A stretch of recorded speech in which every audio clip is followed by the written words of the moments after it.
Rashid ad-Din Sinan, better known as Al-Mualim, or the Old Man of the Mountain, was the mentor of the Levantine Brotherhood of Assassins until his death in 1191. In terms of the game's release order, he's one of the very first assassin traitors we're introduced to, and so in this video, we'll be going through his entire life, from his birth in 1135 all the way to his death at the hands of Altair in 1191. Just to clarify, this video focuses specifically on the fictional version of Al-Mualim as portrayed in the games, not the real historical figure he's based on, despite them sharing the same name. With that said, let us get started. Al-Mualim was born in Basra in 1135, and as a young man made his way to the assassin fortress of Alamut. In 1162 he left Alamut and travelled west to the Levant, tasked with setting up a new assassin stronghold under the orders of Hassan the Younger, leader of the Levantine Brotherhood. He eventually settled in the village of Masyaf, which went on to become the capital of the Levantine assassins, who at the time operated openly as a public organisation. The real reason behind Al-Mualim's departure from Alamut has long been debated. Some believed it stemmed from an ideological clash, with Al-Mualim wanting to form an assassin order independent of Alamut's control. Others argued he was simply following Hassan's command to expand assassin influence in the Levant. Still, even then, whispers of his ambition began to circulate, with rumours suggesting he was driven by a hunger for power and authority, an early hint at the betrayal yet to come. In 1176, Salah ad-Din and his Saracen forces laid siege to the fortress of Masyaf. At 41 years old, Al-Mualim was leading the assassins and responded by sending the master assassin, Umar ibn al-Ahad, to infiltrate the Saracen camp the very next night. Umar's mission was to deliver a clear warning to Salah ad-Din, using intelligence gathered by a spy who had already penetrated the camp. He succeeded, sneaking into Salah ad-Din's tent and leaving behind a dagger and a feather as a message. However, during his escape, Umar was forced to kill a nobleman to avoid being captured. The next day, Salah ad-Din withdrew from the camp, leaving his uncle and second-in-command, Shihab ad-Din, in charge. Shihab approached the gates to negotiate peace, stating that the Saracens would lift the siege if the nobleman's killer was executed. He also revealed that Umar had been identified after the assassin spy Ahmad Sophian was captured and imprisoned. Although Al-Mualim was hesitant to surrender Umar, Umar himself pleaded to take Ahmad's place. In the end, Al-Mualim gave in. Umar was executed, and soon after, the Saracen forces abandoned the siege of Masyaf. Stricken by grief over Umar's death, Ahmad took his own life in front of Umar's son, the young assassin novice Altair. Altair reported what he had seen to Al-Mualim, who quietly had Ahmad's body removed. He then ordered Altair to never tell Ahmad's son, Abbas. Instead, Al-Mualim covered it up by claiming Ahmad had simply left the Brotherhood, insisting it was for Abbas's own good. Not long after, Al-Mualim began personally mentoring both Altair and Abbas in the way of the assassins. Despite Al-Mualim's clear command, Altair eventually gave in and told Abbas the truth, but Abbas refused to believe him and grew deeply resentful. That bitterness later boiled over when Abbas attempted to kill Altair during a sparring match with real swords, made possible by the poor oversight of the instructor Labib. As punishment, Al-Mualim had both Altair and Abbas imprisoned in Masyaf cells for a month, though Abbas received an additional year of training as consequence for his outburst. In 1189, the Templars launched an attack on Masyaf and successfully captured Al-Mualim, a former assassin apprentice named Haras, who had defected to the Templars after growing frustrated with his slow rise through the ranks, ordered the execution of the assassins still inside the fortress. Al-Mualim was ultimately saved by Altair, who killed Haras and freed him. As they walked together afterward, Al-Mualim praised Altair's actions, telling him how proud he was and how much he reminded him of his late father. He then elevated Altair to the rank of Master Assassin. In 1190, not long after Altair returned from a previous mission, Al-Mualim tasked him with locating what he thought was a piece of Eden known as the Chalice. During this period, Al-Mualim was temporarily staying at the assassin stronghold in Alep. His second-in-command at the time, Harash, ultimately betrayed the assassin order by selling them out to the Templars, but his treachery was short-lived, as Altair soon tracked him down and killed him. Following these events, Al-Mualim returned to Masyaf once again, taking up residence at the fortress. In 1191, Al-Mualim dispatched Altair alongside two fellow assassins, the brothers Malik and Qadar, to recover a powerful treasure from the Jerusalem vault hidden beneath the ruins of Solomon's temple. Their objective was to retrieve the artifact and bring it back safely to Masyaf. The mission ended in disaster. Qadar was killed and Malik was left brutally maimed, largely due to Altair's reckless disregard for the Assassin's Creed. When Altair returned and reported the failure, Al-Mualim was furious. His anger softened slightly when Malik later arrived with the artifact in hand, but the situation quickly escalated. Robert Désilets and his Templar forces had followed Malik back to Masyaf and launched an attack in an attempt to reclaim the treasure. From atop Masyaf's walls, Mualim confronted Robert directly, dramatically demonstrating his assassin's devotion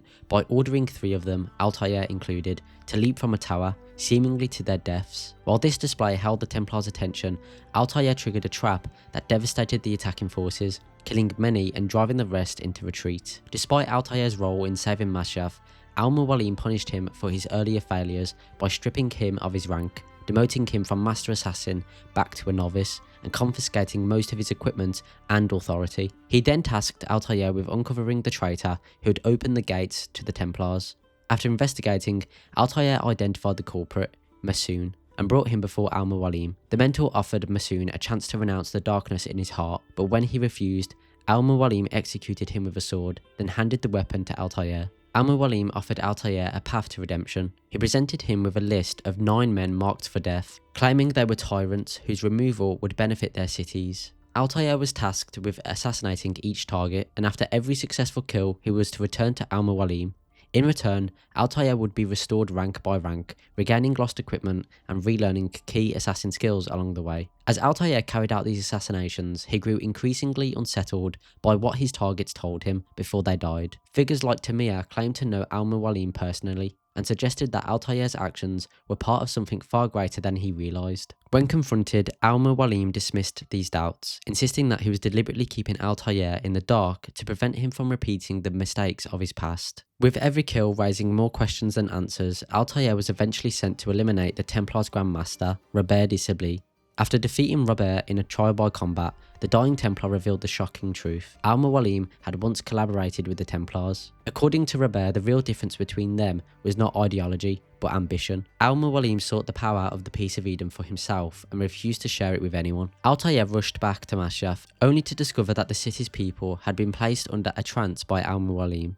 The Peace of Eden had affected nearly everyone, except Altair and a handful of assassins, including Malik. Fighting his way through Mualim's controlled followers, Altair reached the fortress gardens, where he finally confronted his former mentor. Using the apple's power, Mualim restrained Altair and mocked him from a balcony above as Altair struggled free and demanded answers. Mualim claimed that he had uncovered the true meaning of the creed, that nothing is true and everything is permitted. To prove it, he conjured illusions of the 9 men Altair had already killed and sent them to fight him. Despite being outnumbered, Altair defeated the apparitions, only to be restrained once again by the artifact. Mualim then escalated things further, creating multiple replicas of himself. Even so, Altair managed to overcome every illusion. Binding Altair once more, Mualim finally revealed his true intentions. Like Robert, he sought the power of the Peace of Eden, but unlike the Templars, he wanted it solely for himself, using Altair as a tool to eliminate his rivals. When Altair asked why his mind had been spared from the apple's control,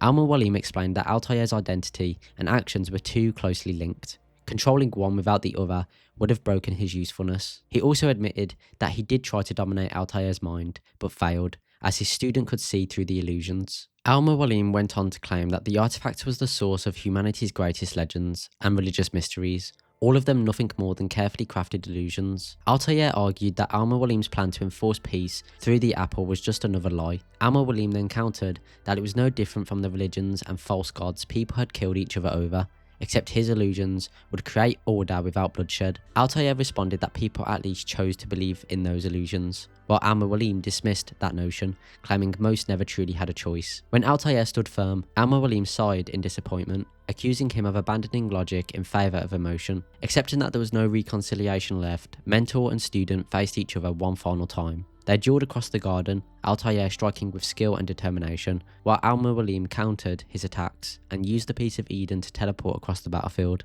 In the end, Altair managed to defeat his former master by using his eagle vision to see through the illusions created by the Peace of Eden. Mortally wounded, Mualim insisted that he could never destroy the one thing he believed was capable of bringing peace to the world, adding that Altair wouldn't be able to destroy it either. With those final words, the assassin mentor died, while Altair moved towards the Peace of Eden. Just as Mualim had predicted, however, Altair found himself unable to destroy the artifact. Following Mualim's death, Altair assumed the role of mentor of the Levantine assassins, despite cremation being forbidden by the order and considered deeply taboo within the region's culture and religion. Altair chose to burn Mualim's body on a funeral pyre. He did this as a precaution to ensure that the corpse was real and not yet another illusion created by the Peace of Eden. Even so, many assassins refused to accept the truth of their former mentor's betrayal, leading to unrest and riots against Altair that lasted for some time. Even in death, Mualim's choices continued to shape the fate of the Levantine Brotherhood for decades. His decision to hide the truth regarding Ahmad from Abbas, and the resentment Abbas later developed toward Altair once he learned what really happened, eventually led Abbas to overthrow Altair and claim the title of mentor in 1228. This power grab resulted in the deaths of Altair's son Seth and his wife Maria, Malik, and many other assassins loyal to Altair, plunging the Brotherhood into corruption for nearly 20 years. Before Altair's return in 1247, Abbas and his followers used Mualim's betrayal to justify Abbas's rule, arguing that Abbas himself had never truly turned against the Brotherhood. By 1257, Altair wore mentor robes that echoed Mualim's design, though in white rather than black. He also created the Masjaf keys, preserving his memories so future generations could learn from them. These recordings included key moments such as his rescue of Mualim during the Templar attack on Masjaf in 1189 and the burning of Mualim's body after his death in 1191. Shortly before his own death in the library, Altair reflected on Mualim's tragic belief that greater knowledge inevitably brings greater sorrow. In 1511, the assassin Ezio recovered the Masjaf keys and relived Altair's memories, witnessing both Mualim's influence and the long-term consequences of his actions. Centuries later, in 2013, Abstergo Entertainment cited Altair's decision to burn Mualim's body as a reason to exclude his story from their products, instead choosing to search for a descendant of Abbas Sophian. Finally, in 2014, the Templar Johanni Otto Berg reflected on Mualim's alignment with Templar ideals, suggesting that he represented a path where the Assassin-Templar conflict might have been avoided if more assassins had embraced Templar goals rather than insisting on absolute free will. Anyway, that is the full life of Mualim. I really hope you enjoyed the video. Please leave a like if you did, and thank you for watching.